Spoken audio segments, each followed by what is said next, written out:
The Spoonie Struggle. This is your host, Jessica. I'm a neuropsychologist and longtime spoonie with Ehlers Danlos, POTS, and a whole host of other syndromes. This show is about the raw, honest look at living life with chronic illness and pain, especially those that are difficult to diagnose and less well known and understood. Full disclosure, any information discussed in this podcast is strictly the opinion of the host and of the guests and is for informational purposes only. It is not meant as medical advice and should not be taken as such. Always consult with your doctor and medical team. Living with chronic illness can be hard. If you ever find yourselves or someone you love in crisis and need someone to talk to, you can always call the National Suicide Hotline Support Lifeline at 1-800-273-TALK. They offer free and confidential support in the USA 24/7. And now, the Spoonie Struggle.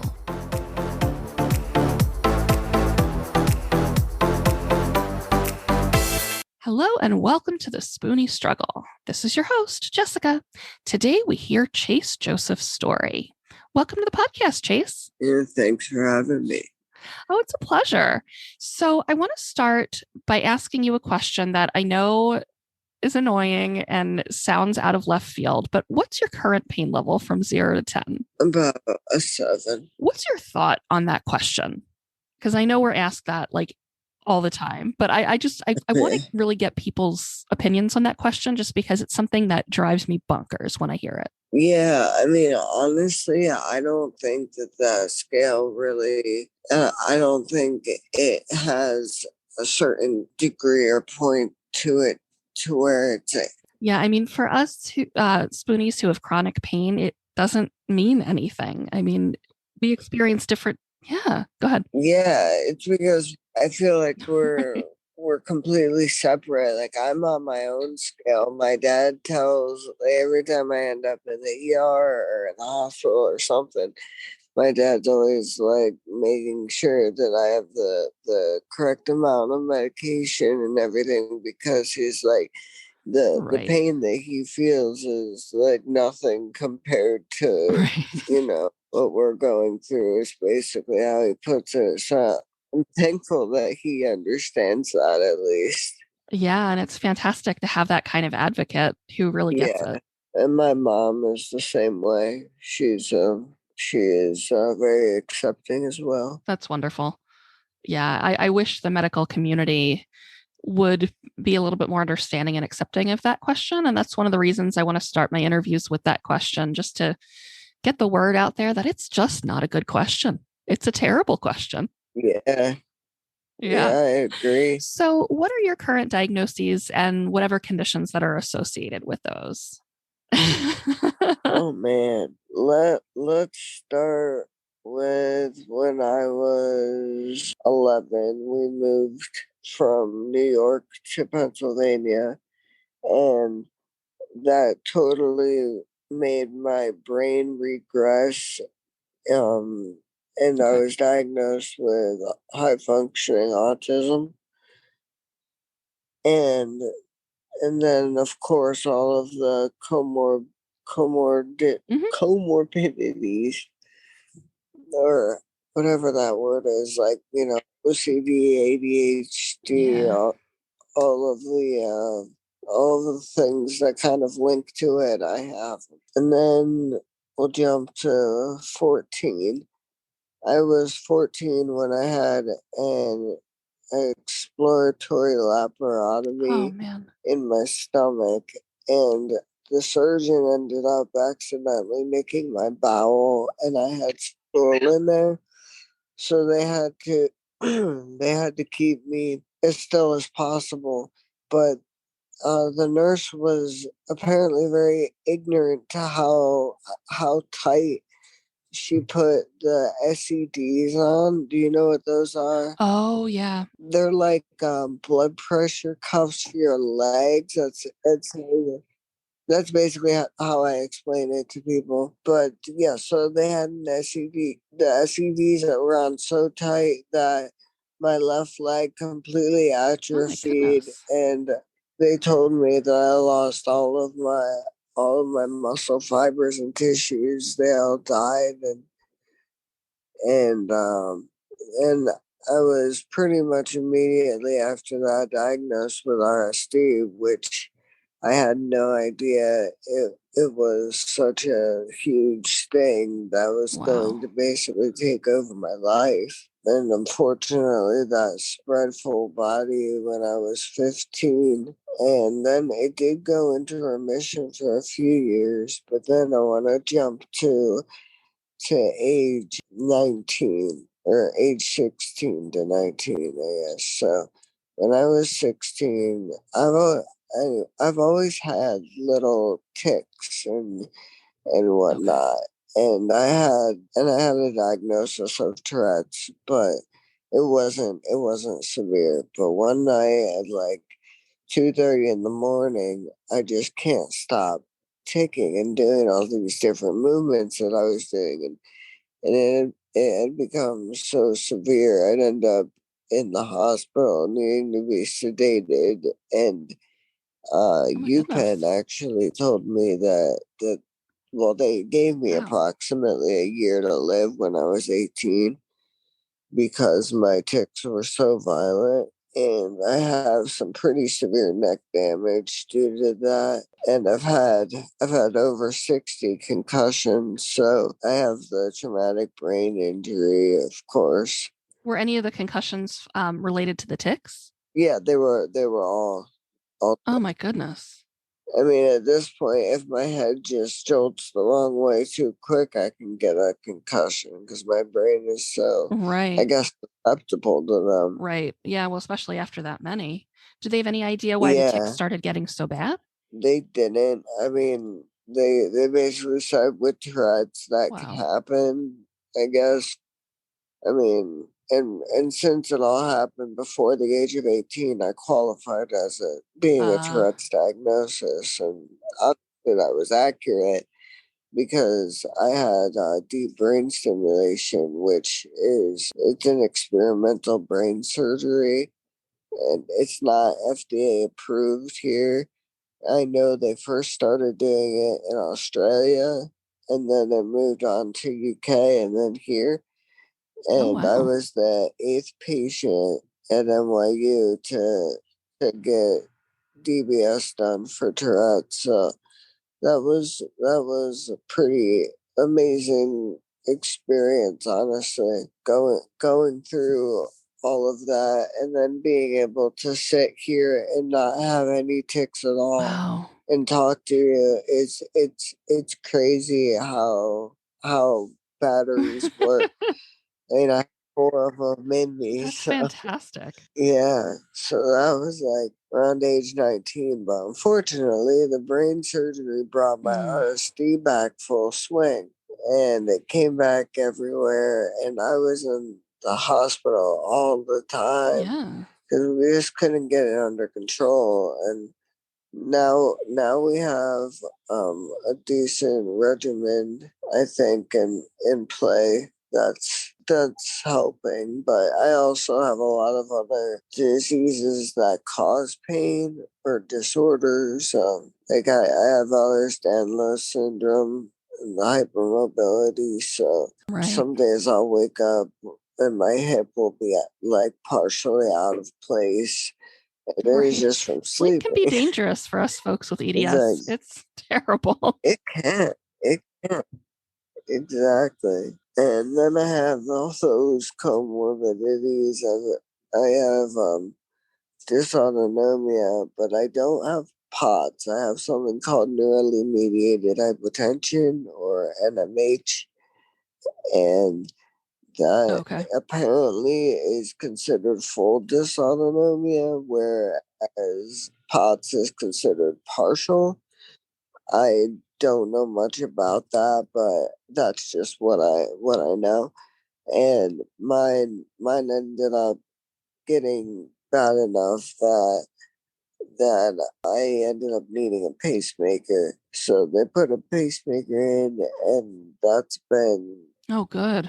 that's been saving me too. Yeah, um, my heart rate was Wow. Yeah, getting way too dysautonomia is slow. really, really tricky. And I've unfortunately heard story upon story that people have needed pacemakers or Yeah, ablations or some other procedure to help get things under better control. yeah. Yeah, exactly. Like if I don't take my heart med, my resting heart rate is generally like Okay. 110 to 120. Which, I mean, that's not horrible, but I've seen it go up to like 170. Yeah, and that's definitely too high. I'm like, calm down, you know? Yikes. Yeah, that's the right word for it. So I'm interested in my next question. I'm interested especially in the dysautonomia, the Ehlers Danlos, and the RSD. How long did it take for you to finally get those diagnoses, like the proper diagnoses of those things? So I was diagnosed with RSD when I was 14, and that was a pretty immediate diagnosis Okay. because I had a significant trauma, Right. and then the discoloration and not being able to stand like air touching it, and just the classic things, your nerves are basically on fire. RSD is it's nicknamed the suicide disease Right. because it's so painful. And it's if you look up the McGill pain scale, it is the most painful condition known to medical science. Yeah, I think it's that and then cluster headaches. I think it's It just that sounds awful. trigger something neuralgia. I don't know, that TN thing that they have in the jaw. Oh, yeah, trigeminal neuralgia. Yeah, Yeah. that one's really close. They're like 2 points away from each other. Yeah. And then ironically, kidney stones are up there too. I just had a kidney stone. Oh, goodness. Oh, yeah, you've too many things with pain. I think you've had enough. You shouldn't hopefully your body will agree. You're done. You've paid your dues. Yeah, if And what about only. EDS? I know a lot of folks have a heck of a time getting that properly diagnosed. How long did that take? So for me, I I had never really done the research into EDS and whatnot, so I didn't know what we were looking for. We went to a geneticist, and he suggested that it could be Ehlers Danlos Syndrome.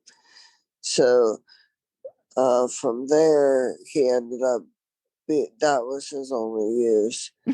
Um, and But was the geneticist the person who made the diagnosis of EDS? no, so the geneticist was the one Gotcha. that referred me to an EDS specialist it's in PA, and he diagnosed me. Right, the Baten scale, yeah. Apparently, that what are they? The Baten and the Brighton scale, I think. I know that I scored all the points on one of them, and then the other one I Oh have wow. like all but one. I was like, well, just throw me another puzzle piece to find. Absolutely. Absolutely. And it seems like a lot of conditions are linked, like you had mentioned at the beginning, like autism, ADHD, and it's seeming like from the research that there is a really high percentage of folks with EDS that also have those diagnoses. So I'm not quite sure exactly what the link is, but there definitely seems to be a link. That could make sense. I mean, also Right. because a lot of kids with autism tend to have dyspraxia, which is basically really loose joints, or like they're overly flexible. And Mm-hmm. like my neighbor, she was severely autistic when she was younger, and Yeah, that you were saying that there does seem you to be a link, and it does seem to make sense that there's a link. a Yeah. link with autism and EDS. That's what we were talking about. Yeah, so my neighbor, um, who was severely autistic when she was younger, she could always like put her legs up behind Oh her wow. head, and she would just sit like that, and it would be funny. But I was thinking about that the other day. Actually, I was like, I wonder if she has EDS. I could see that. It sounds like it would make sense. Yeah, one thing that would make And sense right. in our lives. A guy. And what about the dysautonomia? How long did that take to get diagnosed? That was fairly quickly. I think it was because I was Okay. having pretty bad heart issues. Because I know I'd only seen my cardiologist for, I think, 3 or 4 months, and then Oh, I wow. was Okay. having emergency surgery to have a pacemaker put in. So they caught those So, things on the quicker side then. yeah, luckily. Um, my doctor was able, or my cardiologist, we called him at 12:30 at night because my mom's like, well, we need to call him, we don't know what to do. And he said, you have to go to the ER and I'll have them admit you. And then I was in the ICU for 4 days, Wow. and then I got a pacemaker, Okay. and now my heart rate does not drop below 70. Yeah, that sounds good. Were there any misdiagnoses on the way, things that weren't the case that they had to eventually find what was going on? There were a few, like I know that at one point I was diagnosed with fibromyalgia, but that was just because all of the trigger Exactly. points like literally would hurt me just because I'm already in a lot of pain. And when they did the trigger points on my rib cage, I remember them doing that specifically because it hurt. And I Sure. have costochondritis as well as EDS, so my ribs are always out of Absolutely. place, so Yeah. they're always tender there. So when they push on it, yeah, it was like, ow, please don't. Yeah, and it's interesting. I have been, and this is in no way, shape, or form meant to insult anyone who's listening who has fibromyalgia, but I doubted the diagnosis of fibromyalgia for over a decade, and not that it existed, but what the doctors were saying it was not what it was. Yeah. And I found in the last week that they're thinking they call it almost like a trifecta. It's kind of like MCAS or mast cell activation syndrome, Uh, with some hypermobility and some dysautonomia stuff. And Dr. Oaklander, I forgot where she's out of, but she's done a lot of research seeing that a lot of people with fibromyalgia actually have small fiber neuropathy, which is incredibly common in people with EDS.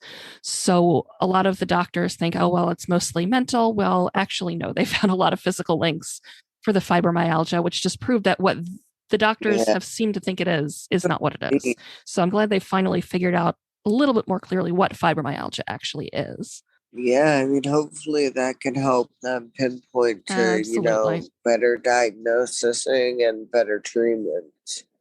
So, with the doctors that you had, when you told them your symptoms, did they listen, or did you find that you really had to push and advocate to get the care and the diagnoses? It all depends on the doctor. That's very fair. Yeah, I mean, some of them, I would feel like they could see me as attention seeking, or I'm looking for drugs or something, and obviously that's not what's going on when you have other pretty severe conditions going on. But Yeah, absolutely. I'm also hoping with this podcast that we can get a clear message out to the medical community, because it seems like if they don't have a good knowledge of these types of conditions, they tend not to believe the patients and the people who are in pain.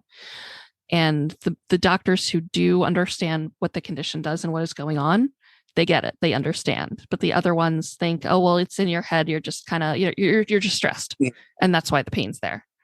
So that's just got to stop. yeah, Other than that, and 100%. unfortunately dealing with RSD coming back, what have been some of the other challenges along the way managing your different conditions? It was hard because the Tourette's was really bad through my high school years, and then before my high school years I was having a lot of trouble getting to school or staying in school because my stomach was hurting so bad, but we didn't know at the time the issues that I had going on were so severe. Sure. I mean, other than just trying to find doctors that can truly take take the time. Like, I have the sweetest pulmonologist ever. I wish that he was a pain management doctor. I feel like pain management doctors are some of the, I guess, worst in Sure. situations. I mean, especially with how some of them act. I mean, it's really crazy. And like, do you not see that people are truly in pain? I mean, I understand some of us hide it very well, and I tend to pride myself on hiding it well. But Yeah, I mean, my I know it's experience not with easy. a lot of pain management docs is that they don't have a lot of knowledge about the more unusual, less common disorders. Some do understand RSD, some don't. They sure as heck don't understand Yeah. EDS, and they're limited. So they're like, oh well, let's do an injection or let's Mhm. do a surgery or something like that, or opiates, which none of that works for folks like us. And I've also found that unfortunately there are people who are drug seeking. And so they just see everybody as drug seeking instead of seeing the people who need assistance and saying, oh, you're in pain. Let's Yeah, see what we can actually definitely. do to help. They just see everyone as drug seeking. And it's really problematic. Exactly. Especially, yeah, Right. especially if you're going to the ER, because that situation, if you're in a lot of pain as it is, I mean, I could be overdue on pain Right. meds and still be in the waiting room because sometimes it just takes longer. But it's, I don't know, it's just not something that I enjoy would be telling the doctors, what drugs work for me, even though sometimes they will ask me straight up, True. which I do appreciate that, because when doctors actually take a moment to listen, I feel like that's rare. So I try and value that. And I actually have a ER doc coming on the podcast in a couple of weeks to talk about ways that we can improve those relationships so that people can get better care in the ER, especially us spoonies who have really not super common conditions. Yeah, and complex ones, Yeah, definitely. absolutely. We're definitely all unique Yes. in one way Yes. or another. Exactly. And it seems like we're all the same but all very different. And Yeah. so it's definitely a thing.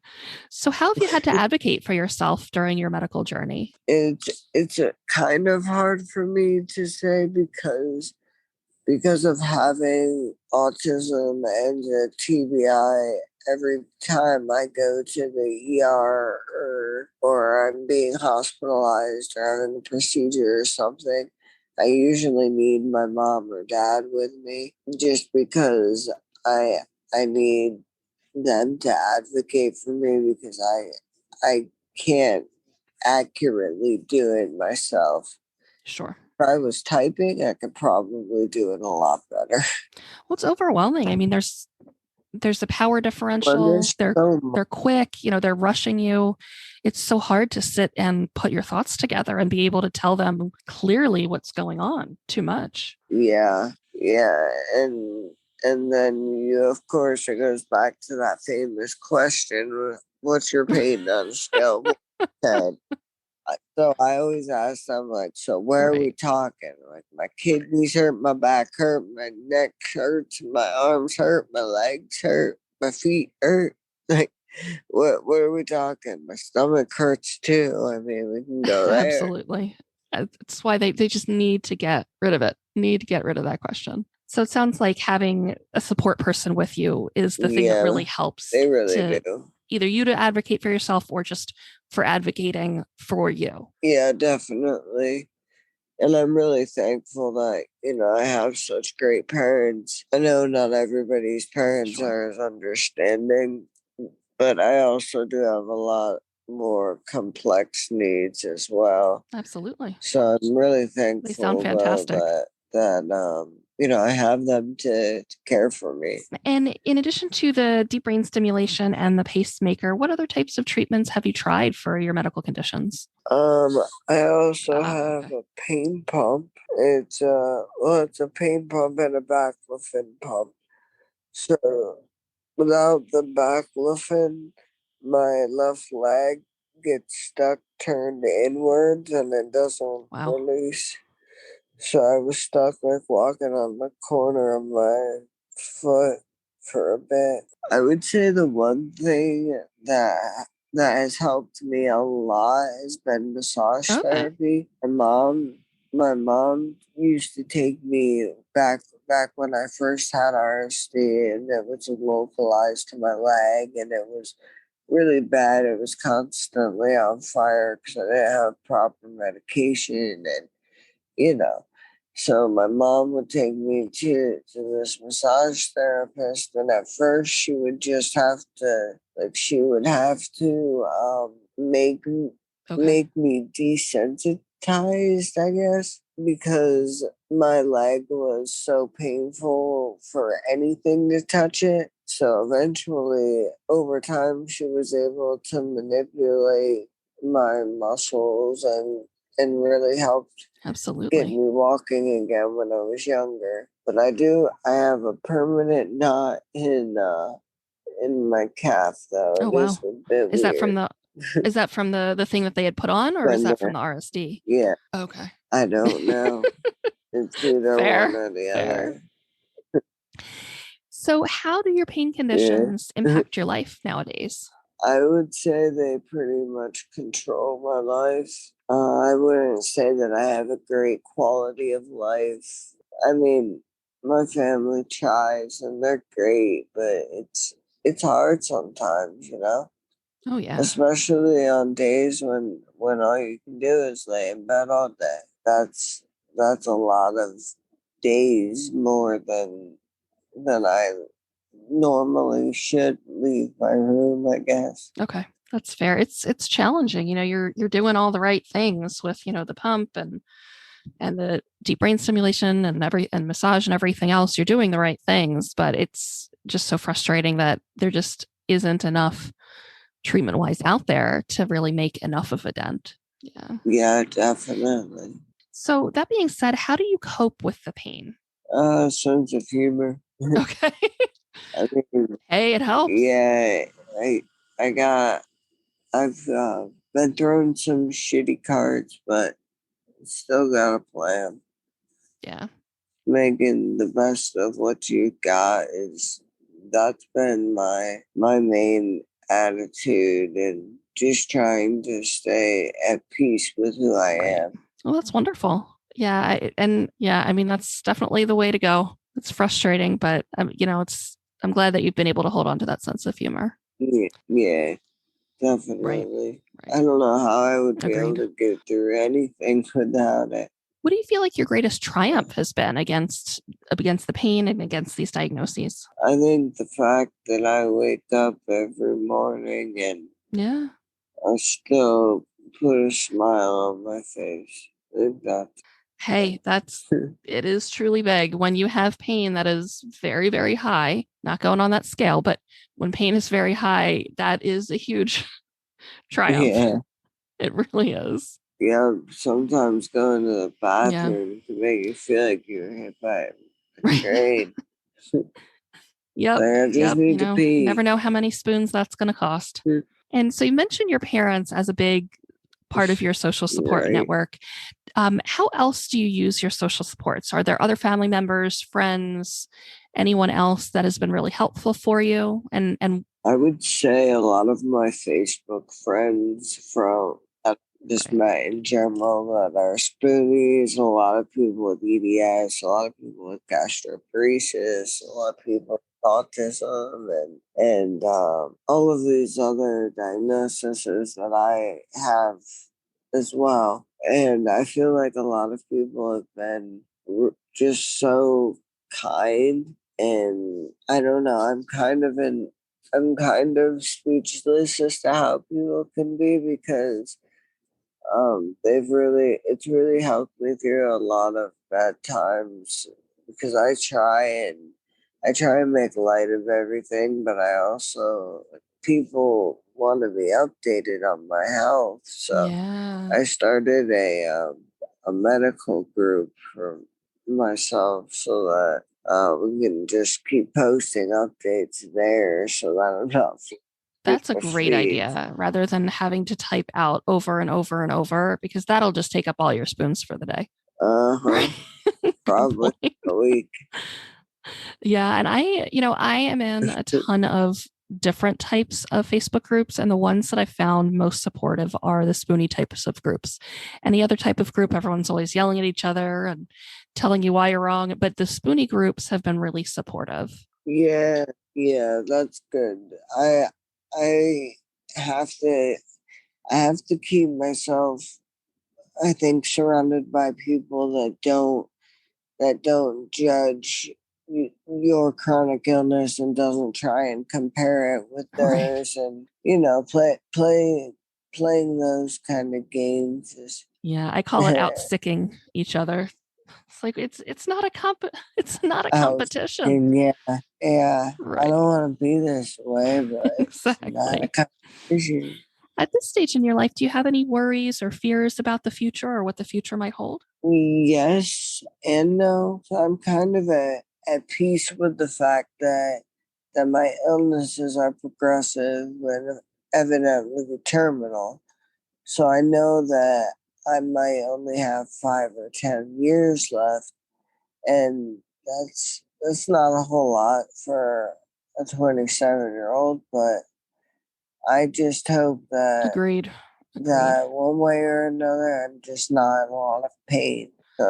Honestly, I am at solace with that fact. How does the pain pump work for you? Is it helping with your pain at all? Yeah, so it works from T8 Oh, okay. down, I guess. So it helps with my leg pain and my hip pain too. But I've noticed that I've been in a flare in my leg, but I can kind of feel like the pump medicine attacking it.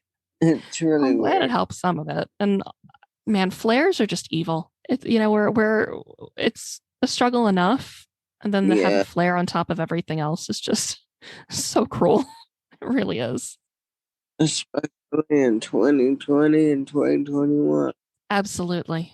Absolutely. So you mentioned that you're not quite sure what your life expectancy is. What are your goals for the future? So I was looking into going back to college, but I want to make sure that I go to a decent school that offers online Yeah, learning, and I really want to get into either computer software development or graphic design or something that's along those fantastic. lines. So that's my goal.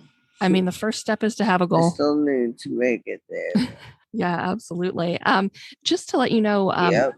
I have a couple episodes that are coming out on my other podcast, which is called Thriving in the Midst of Chaos. And I interview Dr. Matt Siegel, who works for the Autism Center at Emory, and he talks all about college and autism, and he gives fantastic resources and links for finding a great fit for colleges. So I would highly recommend that you look at those, take a look at those, or take a listen. And then he's always available. I have his contact information is there too, and he's always available if you need to reach out for him for other resources. He is Yeah. just a wealth of knowledge on all things young adult and young adult with autism. He's just awesome. So I've had him on that show so often because he's great. He's fantastic. So the next part of this episode is what would you recommend to others? So let's start off with how would you recommend others advocate for themselves during their medical journey? I mean, honestly, just be truthful in how you're feeling and hold on. It's gonna be your Right. ride, but there's always a light at the end of the tunnel, even if it's so small you can't see Just got to it. keep looking for that light. Absolutely. There's always a light at the end of the tunnel. And what about to people who don't quite get it? What are some things that people should say to someone who has a chronic illness, and what shouldn't people say to those of us who have chronic illnesses? It would be nice if people would understand Oh, more yeah. that I have a lot of trouble leaving my room, so they'll come up to my room, and that's always nice. So, I mean, one thing with me is I can't have my feet touched because that'll send me into a flare up. But on more of a note, I honestly have never liked it when people say, "Oh, you don't sound autistic." Like, what does autism sound like? Right. It used to be really monotone, but I think I've changed a little Yeah. bit.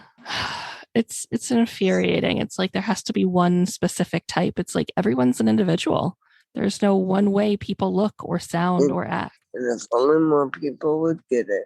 And that's why I'm doing the podcast because it needs to change. It really does. What else do you wish people understood about these kinds of invisible illnesses? I wish that people understood how much Yeah. pain we're really in, uh, and not just, faking a smile or trying to get by, I guess. I guess with me, I would feel better if my friends would invite me, but if they were going to invite me somewhere to go with them, with Right. also having the understanding that I might have to cancel that just because I might be too sick that day to go. I just don't know. And that's so key because you could have been fine 5 minutes ago and now you're in a flare up, or now something's changed. Something could have Yeah, touched your leg or your foot. You mentioned gastroparesis. Sometimes the food just doesn't sit right, or it's not going down and we're getting sick. You never know. So just because we looked fine or we yeah, acted fine or we put on a face that looked fine doesn't mean that we're fine now. And it doesn't mean that we don't want to see you. We're out of spoons. We've used up spoons for the next year. yeah, Yeah. We need yeah. more We could spoons. use a few spoons. My spoon is like broken in 20 pieces, and Yep. Yep.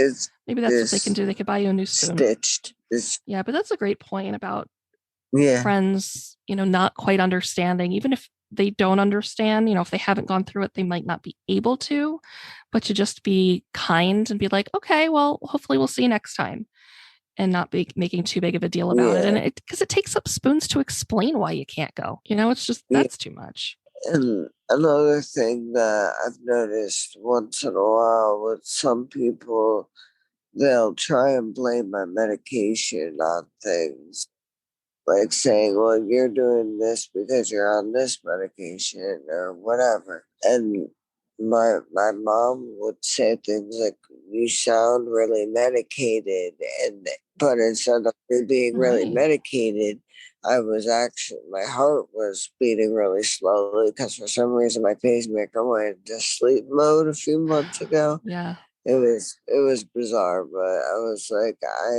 I'm exhausted. I don't have too much medicine, but that's probably one of the more frustrating things. Yeah, you're an adult. It's fine for them just to ask, how are you doing? Or, say, I'm concerned. Are you okay? Rather than, oh, you shouldn't take this Yeah, medicine. You've taken too much, or it's affecting you and you sound slowed down. That's just really unkind. exactly. Yeah, and it's Yeah, almost an insult because I try absolutely. and act so normal, you know? And it's just going back to our conversation earlier about pain management and how they think everyone's drug seeking. Well, that's just someone else kind of doing a subtle Yeah, dig of, oh, well, you're just drug seeking or you're a drug user. It's like, no, I'm actually chronically a 75 out of exactly. 10 on the pain scale. I've got lots of things going on. Please be kind. You probably wouldn't be able to deal with the kind of pain I'm in on a daily basis. Please just be kind and supportive and be there for me. Yeah, exactly. Like if you've ever had a kidney stone, then just imagine that times 20 everywhere. Yeah, I can't even imagine. I've And then tell me to leave the house. Right. Yeah, yeah, absolutely. Are there any resources that you found over your life that you would recommend to others? Probably just certain groups Okay. on Facebook, but it would all depend on what the person Right. is looking for. I feel like the EDS support groups, they can either be good or they Right. can either be bad. I know, but some of the ones that I monitor one that's called Young Oh, People okay. Living with Fibromyalgia and Chronic Illnesses. And we have a lot of posts and activity going on in that group. So I think it's pretty neat because you can connect to a lot of other people, and I think that being able to relate to other people is really beneficial. Absolutely. And I've also found that those Facebook groups, we've all been around for a while, and they have so many fantastic suggestions and recommendations. It's phenomenal. Yeah, and Yeah, like I said earlier, not everything on Facebook is great, but a lot of these types of spoonie groups are pretty great. yeah. Yeah, I mean, some not so much. absolutely Others, fair. yeah. And Chase, where can people find you? On Instagram, my Instagram is chronically Chase. Excellent. And I will link everyone up on the website and on the show notes. Well, Chase, thank you so very much for coming on the show today. It's really been a pleasure talking to you. Well, thank you for having me. I appreciate it. Oh, my pleasure. All right, everyone, that's it for our show. Join us next time on the Spoonie Struggle.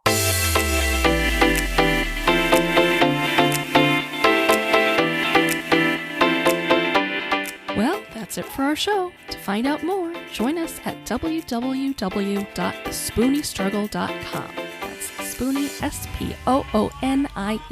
Check us out on Twitter, Facebook, and Instagram at Spoonie Struggle. Please help us out by giving us 5 stars on iTunes and leave us a review so fellow Spoonies can find out what you like about us and discover their community in which to thrive. See you next time on the Spoonie Struggle.